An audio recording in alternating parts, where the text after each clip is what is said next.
Supernatural. इसका हिंदी में अनुवाद है अलौकिक। अध्याय 82। यीशु मसीह का प्रकाशन 1960 से 1961। रविवार 8 मई 1960 की सुबह विलियम ब्रनम को अपने असामान्य जीवन के सबसे अजीब अनुभवों में से एक प्राप्त हुआ। लगभग 7 बजे वह एक स्वप्न में से जाग उठे जिसने उन्हें स्वर्ग के विषय में सोचने को मजबूर कर दिया था। इस बात ने उन्हें यह सोचने पर आमादा किया कि उनके पास प्रभु यीशु की सेवा करने के लिए आखिर कितना समय बचा है। वे केवल 51 वर्ष के थे, लेकिन उनके पिता की मृत्यु 52 की उम्र में हुई थी। चार्ल्स ब्रनम को शराब की लत थी, जो उनके बिगड़े स्वास्थ्य और कम आयु की मृत्यु का कारण बनी थी, जबकि बिल ने अपने जीवन भर कभी शराब का एक घूंट भी नहीं पिया था। फिर भी बिल जानते थे कि ज्यादा से ज्यादा जो भी हो, उनकी आधी से ज्यादा जिंदगी बीत चुकी है। क्या उन्होंने वह सब कुछ कर लिया है जो खुदा उनसे चाहते थे कि करें? वह सोच रहे थे कि मरने पर कैसा लगता होगा कि तभी उन्होंने अलग से आती एक आवाज को यह पूछते हुए सुना, क्या तुम समय के पर्दे की उस ओर देखना चाहोगे? बिल ने उत्तर दिया, इससे मेरी बहुत मदद होगी। पलक झपकते ही वह अपने बिस्तर से उठाकर उस महीन पर्दे के उस पार पहुंचा दिए गए जो इस दुनिया को उससे अलग करता है, जो उस पार है। वहां पर उन्होंने एक फिरदौस को देखा जहां पर सैकड़ों गुना हजारों युवा लोगों ने उन्हें आ घेरा। सब के सब यह चिल्ला रहे थे, हमारा अनमोल भाई। बिल यह जानकर बहुत चकित हुए कि यह लोग वह हैं जो उनके द्वारा परिवर्तित हुए थे, जो मसीह में मरे थे और अब उस समय का इंतजार कर रहे थे जब यीशु उन्हें वापस पृथ्वी पर ले जाएंगे, जहां पर एक बेहतर पृथ्वी होगी, जहां पर शांति और भलाई का राज्य होगा।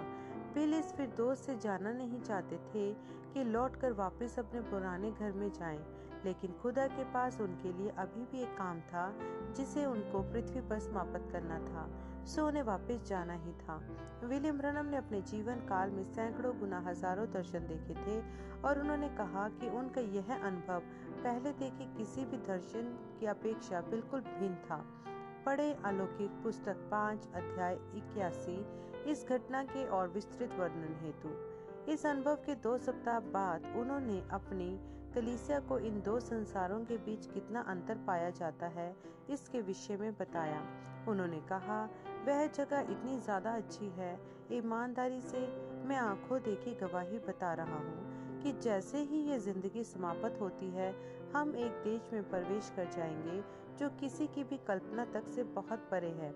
यदि यहाँ पर कोई अजनबी नए लोग हैं, मैं खुदा से प्रार्थना करता हूँ कि आप मुझे अतिवादी न समझें। मैं ईमानदार होना चाहता हूँ और आपको सत्य ही बताना चाहता हूँ। मेरा क्या भला होगा यदि मैं आपको कोई झूठी बात बताऊं। पौलुस तीसरे स्वर्ग में उठा लिया गया था और उसने वहां ऐसी चीजें देखी जिन्हें उसे मुंह पर लाना उचित नहीं लगा था। दूसरा कुरिन्थियों 12:2-4। लेकिन उसने इतना तो बोला ही था जो आंखों ने नहीं देखी और कान ने नहीं सुनी, और जो बात मनुष्य के चित्त में नहीं चढ़ी, वे ही हैं जो खुदा ने अपने प्रेम रखने वालों के लिए तैयार की है। पहला कुरिन्थियों 2:9। उस फिरदौस से तुलना करें तो हम कूड़े में कचरे के एक ढेर में रह रहे हैं जिसमें घिनौनी गंदगी ही सुलगती रहती है। यदि हम स्वयं उसके द्वारा दूषित ना भी हों, फिर भी हम उसी के अंदर रह रहे हैं, उसी पाप के सुलगते अंगारों से निकलते धुएं को सांसों में ले रहे हैं। जब मैं एक जवान लड़का था और बिजली विभाग में काम करता था, मुझे कभी कभी शहर के कूड़े घर के पास मीटरों की रीडिंग लेने जाना पड़ता था। मैं उस रास्ते से नफरत करता था क्योंकि उसकी दुर्गंध भयानक होती थी, खास तौर से जब वह कचरा जल रहा हो। उस फिरदौस से तुलना करें जो मैंने देखा। पृथ्वी पर यह जीवन उतनी ही घिनौना दुर्गंध भरा है जितना कि वह पुराना शहर का कचरे का ढेर। आत्मिक रीति से बोले तो पाप से तो बस हर जगह से दुर्गंध ही आती है, लेकिन वहाँ उस आयाम में जो हवा बहती है वह ताजी है और हर चीज बस प्रेम और शांति और आनंद और अनंत जीवन है, बस नदी के उस पार। लेकिन अभी हम एक युद्ध में हैं। आइए यह ना करें कि बस लेट जाएं और कहें मैं जल्दी से वहां पहुंच जाना चाहता हूं। आइए प्रत्येक उसको भी अपने साथ ले आएं जिसे ला सकते हैं। मौत के उस पार के अपने इस अनुभव के द्वारा प्रेरित होकर बिल ने एक के बाद एक 4 संदेश प्रचार किए जो कि मसीही विरासत से ताल्लुक रखते थे। इफिसियों यहोशू का समानांतर है, खुदा के बेटों का प्रकटीकरण, मसीह में स्थान और पुत्राधिकार दिया जाना या पुत्रों को स्थापित करना। उनका जोर भविष्य की ओर नहीं था। उन्होंने इस बात पर जोर दिया कि उन स्रोतों को समझें जो खुदा ने अपने बच्चों को इस संसार में प्रदान किए हैं ताकि वह अपने भविष्य वाले घर की तैयारी करें। उन्होंने उस सुरक्षा और सुनिश्चितता पर भी जोर दिया जो एक मसीह के पास होती है, एक विश्वासी के पास।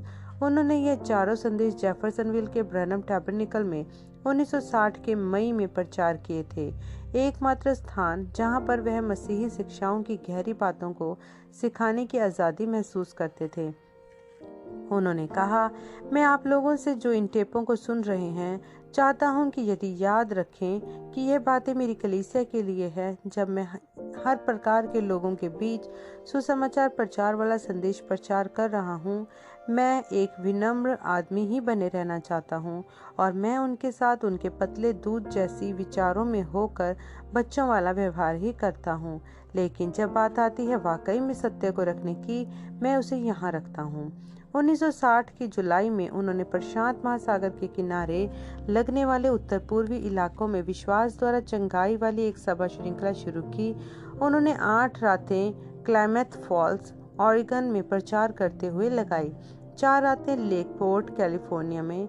फिर वह 400 मील उत्तर में गाड़ी चला कर 8 दिनों की सभाएं लेने यकीमा, वॉशिंगटन पहुंच गए, क्योंकि खुदा ने उन्हें अब और ताकत दे दी थी कि अपने इस खास वरदान के अंदर और देर तक काम कर सकें। वे प्रार्थना पंक्ति में हर रात और अधिक लोगों का हृदय परख ले रहे थे। नतीजतन वह अपने आप को बीते वर्षों की अपेक्षा और भी अधिक खर्च कर रहे थे। हर रात वे थकान के गड्ढे में थोड़ा और गहरे डूबते जा रहे थे। कभी कभार तो उन्हें यह तक याद नहीं रहता था कि वह किस शहर में सेवकाई कर रहे हैं। इस बेहद परिश्रम वाली उत्तर पश्चिमी प्रदेशों की यात्रा के समापन पर वह इस हद तक थकित हो गए थे कि अचरज में पड़ गए थे कि कभी उससे निकल भी पाएंगे कि नहीं। जीन कोड और लियो मर्सियर ने, जो उनके साथ उनकी सभाओं को टेपों में रिकॉर्ड करने के लिए आए थे, घर लौटते वक्त बारी बारी गाड़ी चलाई ताकि बिल सो सकें, लेकिन उन्हें सोने में परेशानी हो रही थी। कहीं वॉशिंगटन राज्य के पूर्वी हिस्सों में उन्होंने लियो से रुक कर किनारे लगाने को कहा। कार से बाहर निकलकर बिल राजमार्ग से थोड़ा हटकर आगे चलते चले गए। एक पेड़ के नीचे घुटनों के बल झुककर दुआ करने लगे, प्रभु, यदि आप बस मुझे स्वयं को वापस अपनी अच्छी हालत में ले आएं, अच्छी और ताकतवर फिर से, तो मैं वायदा करता हूं कि मैं अपनी सेवकाई की दोबारा जांच करूंगा। मेरी मदद करें कि मैं सत्य को जान सकूं ताकि मैं अपने कार्याधिकार को सीधा लोगों तक ले जा सकूं। हमेशा की ही तरह जब वह जेफरसनविल लौट कर आए, वे घर पर उन सभी लोगों के कारण आराम नहीं कर सके जो चाहते थे कि वह उनके लिए प्रार्थना करे। अगले दिन बिल गाड़ी चलाकर 200 मील दक्षिण पूर्व में एल्कधर्न सिटी, केंटकी चले गए ताकि कुछ दिन अपने दोस्तों चार्ली और नीली कॉक्स के साथ बिता सकें। चार्ली कॉक्स बैक्सवुड की पत्नी के भाई थे। रूबी वुड चार्ली की बहन थी। कॉक्स परिवार केंटकी वर्जीनिया के बीच प्रदेश सीमा में से कुछ ही मील दूरी पर एक ग्रामीण क्षेत्र में रहते थे। बिल ने एलेशियन पर्वतों के निचले पहाड़ों पर घूमते हुए, गिलहरियों को शिकार करते हुए, आराम करते हुए, विचार करते हुए और प्रार्थना करते हुए कई दिन गुजारे। वह 1946 वाली उस रात के बारे में सोचने लगे जब प्रभु के दूत ने पहली बार उनसे मुंह दर मुंह आकर बातचीत की थी और उन्हें बताया था कि वह नियुक्त किए गए हैं ताकि दिव्य चंगाई के एक वरदान को संसार के पास ले जाए। स्वर्गदूत ने उन्हें बताया कि उन्हें 2 चिन्ह दिए जाएंगे ताकि वे साबित कर सकें कि वे खुदा की ओर से भेजे गए हैं। उन्होंने जल्दी ही यह पाया कि पहला चिन्ह अपने स्वरूप के अनुसार शारीरिक रूप से खर्च कर देने वाला था। बीमारों के हाथ पकड़ने पर उनकी प्राण घातक बीमारियों के कंपन अपने हाथों बाहों से होकर अपने हृदय तक पहुंचते महसूस करते थे। अपनी सेवकाई के उन शुरुआती दिनों में वह सैकड़ों लोगों के लिए प्रार्थना करते थे, हर रात को, जब तक उन्हें चक्कर ही नहीं आने लगते थे और थकान से वह लगभग बेहोश ही होने की कगार पर नहीं पहुंच जाते थे। फिर दूसरा चिन्ह आया और वह वह तो पहले चिन्ह की अपेक्षा शारीरिक रीति से और भी ज्यादा थकाने वाला साबित हुआ। जब पवित्र आत्मा के अभिषेक ने लोगों की समस्याओं को हृदय की परख कर पता लगाना शुरू किया, प्रत्येक दर्शन ने उनकी ताकत को इस हद तक निचोड़ दिया कि वह केवल 15 से 20 लोगों के लिए ही हर रात को प्रार्थना कर पाते थे। बीते वर्षों के दौरान उन्होंने अक्सर खुदा से मांगा था कि इस रुकावट को हटा दें और उन्हें ताकत दें कि वे हर रात को अपने विश्वास द्वारा चंगाई सभाओं में और लोगों के लिए प्रार्थना कर सकें। 1955 के फरवरी में खुदा ने उन्हें एक औरत को दर्शन में दिखाया था जो भूरे रंग का सूट पहने हुए थी और एक मरते हुए नवजात बच्चे को थामे हुई थी। दर्शन ने उन्हें दिखाया कि बच्चा चंगा हो जाएगा। फिर प्रभु के दूत ने कहा, जब तुम इसे घटित होते हुए देखो, तुम्हारी सेवकाई बदल जाएगी। 1959 के बसंत ऋतु में एक विश्वास द्वारा चंगाई सभा जो बिल ने शिकागो में की थी, वह स्त्री अपने भूरे वस्त्रों में ठीक उसी तरह से प्रार्थना पंक्ति में आई जैसा कि दर्शन में पहले ही बताया जा चुका था। जैसे ही उसका बच्चा चंगा हुआ, बिल को अपने अंदर ताकत की लहर संचारित होती हुई महसूस हुई। अगले दर्शन ने उनकी ताकत को उसी तरह से नहीं चूसा जैसा कि पहले होता था, और फिर उसी पल से लेकर आगे को अपनी सभाओं में वे हर रात को और लोगों के लिए प्रार्थना करने में सक्षम हो गए। खुदा के द्वारा भेजी गई यह निधि वैसी ही साबित नहीं हुई जैसी उन्होंने आशा की थी। सच बात है, अब वे बढ़ी हुई ताकत के साथ और ज्यादा लोगों के लिए प्रार्थना कर पा रहे थे, चाहे जो रात हो। लेकिन फिर ऐसे लोगों की संख्या भी अनगिनत थी जो प्रार्थना करवाना चाह रहे थे। किसी न किसी जगह पहुंचकर तो हर सभा में उनकी शारीरिक ताकत को जवाब देना ही होता था। यकीमा में उनकी हाल ही में हुई सभाओं में उन्होंने हर रात 50 तक दर्शन देखे थे। 50 अलौकिक हृदय परख, और उनमें से प्रत्येक सटीकता के साथ बिल्कुल सही। क्या 50 आश्चर्य कर्मों ने लोगों के विश्वास को खुदा के वायदों में उससे ज्यादा बढ़ा दिया था जितना 15 चमत्कारों ने बढ़ाया होता? ऐसा नहीं हुआ। जब आखिरकार उनकी ताकत ने जवाब दे ही दिया कि वे यकीमा में प्रार्थना पंक्ति को और आगे न बढ़ा सकें, उसके बाद भी सैकड़ों लोग बाकी थे जो और अधिक अलौकिक हृदय परख की चाहत में थे। जबकि वे केंटकी के एक पहाड़ की ढाल पर बैठे हुए अपलेशियन पर्वतों के ऊपर सूर्य को उगते हुए देख रहे थे, उन्हें यह महसूस हो रहा था कि वे अपने मूल कार्याधिकार को लेकर गलती कर बैठे हैं। खुदा ने उन्हें मूलतः बीमारों के लिए प्रार्थना करने का कार्याधिकार सौंपा था।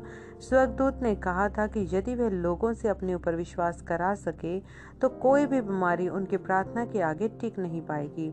जब उन्होंने विरोध किया कि लोग उन पर उनके निम्न तबके के कारण विश्वास नहीं करेंगे, तब खुदा ने उनके कार्याधिकार के प्रमाण स्वरूप 2 चिन्हों को और जोड़ा था। लेकिन चिन्ह कभी मंजिल नहीं होता, वह तो सिर्फ मंजिल की ओर इंगित कर रहा होता है। अब उन्हें अपनी गलती दिखाई देने लगी। अब तक चिन्ह पट्टिका पर ही जोर देते आए थे बजाय कार्याधिकार के। अब समय था कि वह जिस चीज पर जोर देते आए थे वह बदले। बिल ने प्रार्थना की, खुदा मुझे माफ करें, मुझे उठने और फिर से कोशिश करने दें, मेरी सहायता करें प्रभु, मुझे इन लोगों की अगुवाई कर पाने दें और उन्हें वचन में स्थापित करने दें ताकि हम यर्दन को पार करके वायदे की भूमि में प्रवेश कर सकें, जहां की खुदा के द्वारा छुड़ाई हुई महान कलीसिया बचाकर ऐसी स्थिति में पहुंचा दी जाएगी और कि वह और अधिक पाप ना करे। बिल ने बाकी का शेष दिन जंगल के हिस्सों में होकर हरी पहाड़ियों पर घूमते फिरते बिताया। वे कुछ देर तक चलते और फिर कुछ देर बैठ जाते, थोड़ा और चलते फिर थोड़ी देर बैठ जाते, प्रार्थना करते, विचार करते, आराम करते हुए वे चार्ली के घर लौटकर लगभग उस समय पहुंचे जब नेली मेज पर रात्रि का भोजन लगा रही थी। बिल ने अगले दिन घर लौट जाने की योजना बनाई। उस रात को उन्हें सो पाने में परेशानी हुई। लगभग 3 बजे सुबह वह दुआ करने के लिए उठ गए। बिजली के लैंप की ढकी हुई हल्की रोशनी में वह कमरे में धीमे धीमे एक ओर से दूसरी ओर चहलकदमी करने लगे। अचानक वह कांपने लगे। ऊपर देखा तो एक भयंकर काले आदमी को ठीक अपने सामने देखकर चौंक गए। वह एक अश्वेत अफ्रीकी आदमी की तरह काले वर्ण का नहीं था। उसकी खाल कोयले जैसी कालिक सहित सलेटी थी और उस पर गढ़ने वाले लोहे के समान झुर्रियां थी। वह आदमी अपने अत्यंत ठोस हाथों के साथ उन पर झपट पड़ा और उनका गला दबा दिया। बिल उस लोहे वाली पकड़ से छूटने के लिए झटपटाने लगे, लेकिन वह छूट नहीं सके। धीमे धीमे उन्हें घुटते हुए दम के साथ जीवन निकलता महसूस होने लगा। जब उन्हें यह आभास हुआ कि उन्होंने अपने दाहिने हाथ में एक छोटा चाकू पकड़ा हुआ है, व्याकुलता के साथ उन्होंने वह चाकू उस काले आदमी के पेट में घोंपने का प्रयास किया, लेकिन वह छोटा चाकू उस धातु की खाल को भेद नहीं सकी। आखिरी पल में जब उन्हें यह प्रतीत हुआ कि बस कुछ ही और सेकंड वह बचेंगे, एक तीव्र प्रकाश कमरे में चमका, जिसके कारण वह काला आदमी पीछे हट गया। किसी तरह से बिल को समझ में नहीं आया कि असल में कैसे प्रभु यीशु ने बीच में आकर उन्हें बचा लिया। अति उत्तेजनावश जोर जोर से धड़कते हुए अपने दिल के साथ वे अपने बिस्तर के किनारे बैठ गए और इस दर्शन पर मनन करने लगे। उनका विश्वास था कि वह भयानक काला आदमी, जिसकी खाल धातुनुमा थी, वे उनके खिलाफ सरकार द्वारा चलाए जा रहे आयकर के मामले को चिन्हित करता था। फेडरल गवर्नमेंट का कहना था कि उन पर व्यक्तिगत आयकर की देनदारी थी, उन सभी वित्तीय संयोगों के लिए जो उनकी सभाओं में दिए गए थे, भले ही चाहे ईंधन का प्रत्येक डॉलर सभाओं के खर्चों को पूरा करने में ही क्यों न इस्तेमाल किया गया हो, और उनमें से कुछ भी उनके व्यक्तिगत बैंक खाते में ना गया हो। हालांकि उन्होंने कुछ भी अनैतिक और गैर कानूनी नहीं किया था। फेडरल जांचकर्ता यही साबित करने का प्रयास कर रहे थे कि उन्होंने किया है। तब वह मामला पिछले 5 सालों से खिंचता चला आ रहा था और वह उनकी सेवकाई को बाधित कर रहा था। अब उन्हें समझ में आ गया था कि प्रभु उन्हें किसी न किसी तरह से सरकार की इस दम घोटने वाली गिरफ्त से छुड़ा लेंगे। जैसे जैसे गर्मियां सर्दियों की तरफ बढ़ी, सितंबर जैसे अगस्त की गर्मी को जाने न देता हुआ सा जान पड़ा। एक गर्म आर्द्रता भरी रात में सो पाने में असमर्थ होकर बिल अपने बिस्तर में घंटों तक इधर उधर पलटते रहे। लगभग 3 बजे मंगलवार की सुबह सितंबर 6, 1960 को वह बिस्तर से निकल और अब पानी पीने के लिए किचन में गए। फिर वह अपनी बैठक में धीमे धीमे फर्श पर देखते हुए प्रार्थना करते हुए चहलकदमी करने लगे, जैसा कि यह उनके जीवन में अक्सर ही होता रहता था। उन्हें महसूस हुआ कि दिखाई देने से पहले ही कमरे में कुछ अलौकिक चीज दाखिल हुई है। एक कपकपी उनकी रीढ़ की हड्डी से होकर गुजर गई। इस बार जब उन्होंने निगाह उठाकर देखा तो पुरुष दिखा, जो कि एक अत्यंत चमकदार ज्योतिपूर्ण सा चमक रहा था।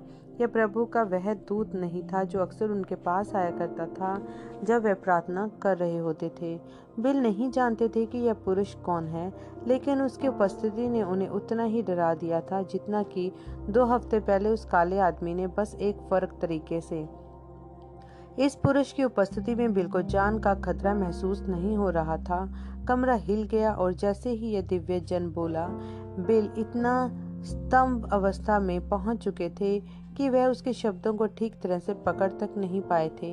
या तो उस पुरुष ने बोला था, अगले 7 दिनों में तुम मूसा के समान खड़े होगे, या फिर उसने कहा था तुम मूसा के समान होंगे, या कुछ और मूसा के संबंध में।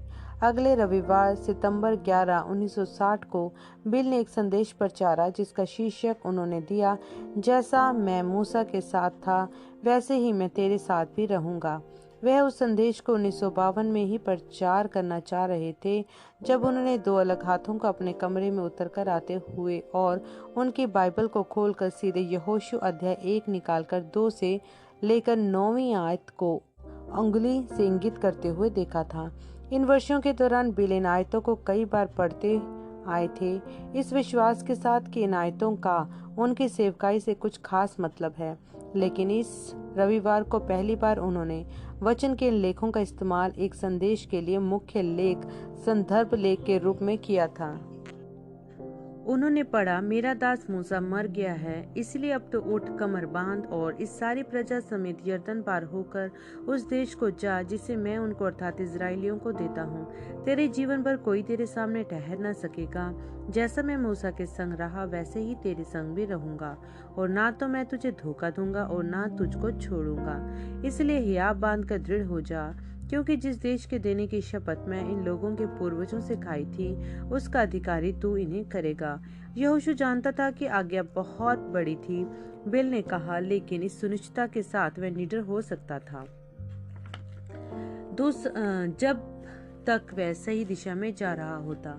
उसी तरह जीवते खुदा की कलीसिया भी विश्वास में निडर और दुस्साहसी हो सकती है यदि हमारी दिशा सही बनी रहे।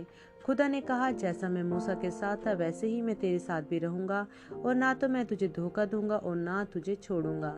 उसने कभी मूसा या यहोशू को नहीं छोड़ा, वह हमें भी नहीं छोड़ेगा। वह हमारे साथ ही बना रहेगा। बिल ने समझाया कि यहोशू को असल में मूसा से ज्यादा काम करना था। यहोशू को वायदे की भूमि को जीतकर कब्जे में लेना था और उसी समय साथ साथ उसको अपने लोगों में ईमानदारी से बांटना भी था। जब मूसा इजरायलियों की अगुवाई करके मिस्र की गुलामी में से निकल कर आया था, वह यीशु मसीह की तस्वीर था, जिन्होंने अपने बच्चों को पाप की गुलामी से छुड़ाकर निकाला था। जब यहोशू इजरायलियों की अगुवाई करके उन्हें यरदन नदी के पार वायदे के लिए किए हुए देश में लेकर आया था, तो वह तस्वीर था पवित्र आत्मा की, जो मसीहों की अगुवाई कर रहा था, आत्मा से भरे हुए जीवन के अंदर, जहां वे खुदा के वचन के अनुसार उनको हराने के लिए किए हुए शैतान के सभी प्रयासों के बावजूद भी जयवंत होकर जी सकते थे। वे वायदे का देश जिसमें यहोशू ने प्रवेश किया था, वह स्वर्ग की तस्वीर नहीं था, न ही वह मसीह के 1000 साल के राज्य की तस्वीर था। वह हो ही नहीं सकता था, क्योंकि इजरायलियों को उसके लिए कदम दर कदम युद्ध लड़ने पड़े थे। वायदे किए हुए देश को जीतकर उस पर कब्जा करना तस्वीर था एक मसीही का खुदा के सभी वायदों की विरासत को प्राप्त करने के संघर्ष की। पवित्र आत्मा के बपतिस्मे से लेकर यीशु मसीह की दुल्हन के रैप्चर तक। बिल ने उल्लेख किया कि कैसे मूसा से गलतियां हुई थी, फिर भी इसके बावजूद खुदा ने उसे इस्तेमाल किया, क्योंकि वह उस कार्य के लिए पहले से ही ठहराया गया था। फिर बिल ने स्वयं अपनी गलतियों का अंगीकार किया, अपनी कलीसिया को यह बताते हुए कि कैसे खुदा ने उन पर यह प्रकट किया है कि वह अब तक चिन्ह पटिका पर मंजिल से ज्यादा जोर दे रहे थे। खुदा ने सुसमाचार प्रचार सेवकाई के उन वर्षों के दौरान उन्हें 3 खास कार्याधिकार दिए। पहला था कि वह दिव्य चंगाई के एक वरदान को संसार के लोगों के पास ले जाए। उनका दूसरा कार्याधिकार था कि वह ठोस शिक्षाओं को सिखाने पर जोर देते हुए एक सुसमाचार प्रचारक का काम करे। उनका तीसरा कार्याधिकार था कि कलीसिया को उसकी आत्मिक विरासत दिखाए। इस तीसरे कार्याधिकार का जुड़ना पहले 2 को बदलता नहीं है। किसी तरह वे अपने इस मूल कार्याधिकार से थोड़ा सा भटके थे, जो कि था बीमारों के लिए प्रार्थना करना, बस साधारणता से प्रार्थना करना। बिल ने कहा, खुदा अपने कार्याधिकार से कभी हट नहीं सकते। मुझे हृदय परख के साथ सीधे 14 साल हो गए हैं संसार भर में, जब तक कि मैंने 10 गुना हजारों दर्शन देख लिए हैं, शायद 10 लाख मामले। और मैं आपसे पूछता हूँ, क्या आपने कभी इसे असफल होते हुए देखा है? नहीं श्रीमान। और यदि चिन्ह पट्टिका कभी नहीं चूकी, कितना ज्यादा ये कार्याधिकार अचूक बना रहेगा। चिन्ह तो निचला हिस्सा है, सो यदि शहर की ओर दिशा दिखाता चिन्ह कभी यह बताने में नहीं चूकता कि वह शहर वहाँ है, तो वह शहर कितना ज्यादा वहीं बना रहेगा। यदि आप वहां पहुंच जाएं, तो यह है कार्याधिकार। अब मेरी सेवकाई बदल रही है, यह तो बदल भी चुकी है। मैं अभी भी हृदय परख का इस्तेमाल करूंगा जब जब खुदा की अगुवाई महसूस करूंगा, लेकिन जब मैं ज्यादा बीमारों पर हाथ रखूंगा और बस प्रार्थना करूंगा। मैं अपने कार्याधिकार को पूरा करना चाहता हूँ। मैंने इसके लिए बहुत लंबे समय तक इंतजार किया है, पर अब मैं विश्वास करता हूँ कि हम वायदे के देश को लेने के लिए तैयार हैं। इसका विश्वास करो और जीवित रहो, इसका विश्वास करो और चंगे हो जाओ। मैं किसी से विश्वास नहीं करवा सकता, आपको अपने आप ही विश्वास करना होगा। मैंने आपको सत्य बताया है। खुदा ने आप अपने वचन के द्वारा, अपने स्वर्गदूत के द्वारा, अपने चिन्हों के द्वारा और चमत्कारों के द्वारा 14 लंबे वर्षों से लगातार इसको प्रमाणित किया है कि यह सत्य है। यदि यह अभी भी विश्वास नहीं करेंगे, तो वह अब कभी भी विश्वास नहीं करेंगे। लेकिन वह घड़ी आ गई है जब मैं इस पहाड़ पर रहते हुए थक गया हूँ। अब मैं यरदन के पार जाना चाहता हूँ। मैं अब खुदा के वायदों की संपूर्णता में प्रवेश करना चाहता हूँ। उन सर्दियों के दौरान आगे चलकर विलियम ब्रनम और बैक्सवुड कार चलाकर एल्खॉर्न सिटी, केंटकी गए। चार्ली कॉक्स ने उन्हें अपने घर आकर कुछ समय बिताने का निमंत्रण दिया था। बिल 1960 के शिकार के अधिकृत मौसम के समाप्त होने से पहले कुछ और दिन रुककर गिलहरियों का शिकार करना चाहते थे। एक सुबह बैक्स ने उन वृक्षों के एक समूह के पास छोड़ा जो चार्ली के घर से लगभग 4 मील दूर था।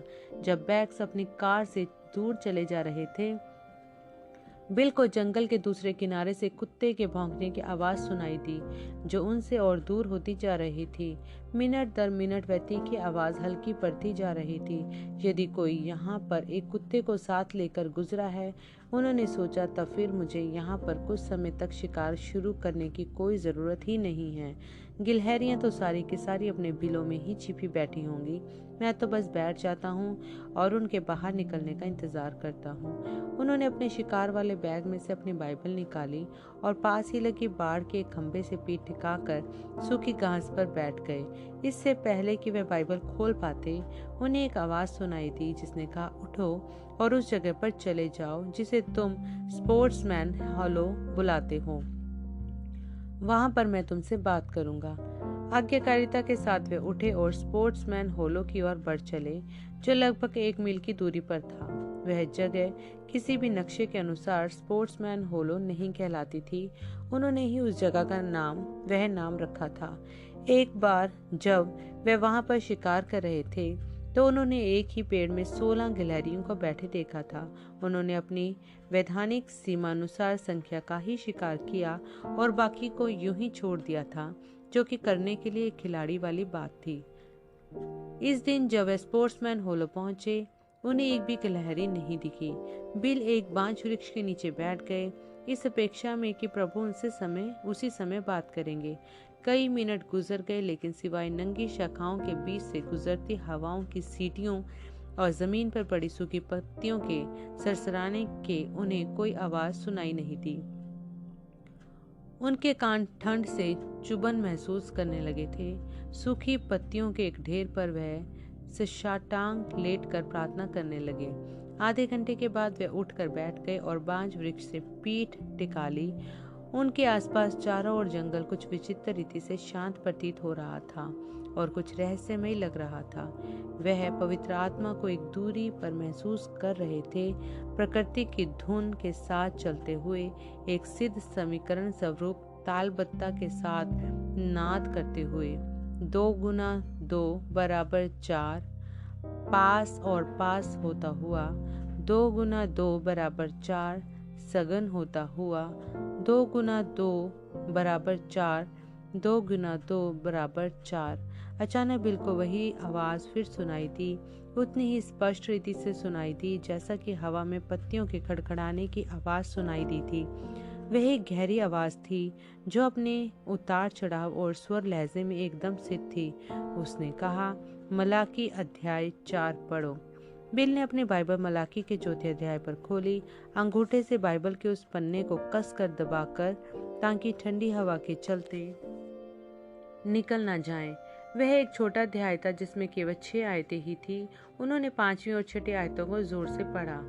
देखो, यहोवा के उस बड़े और भयानक दिन के आने से पहले मैं तुम्हारे पास एलिया नबी को भेजूंगा, और वह पितरों के मन को उनके पुत्रों की ओर और पुत्रों के मन को पितरों की ओर फेरेगा। ऐसा न हो कि मैं आकर पृथ्वी को एक श्राप से सत्यानाश करूं। हाँ, उन्होंने विचार किया, मैं इसका विश्वास करता हूँ, लेकिन इन 2 कथनों का अर्थ क्या है?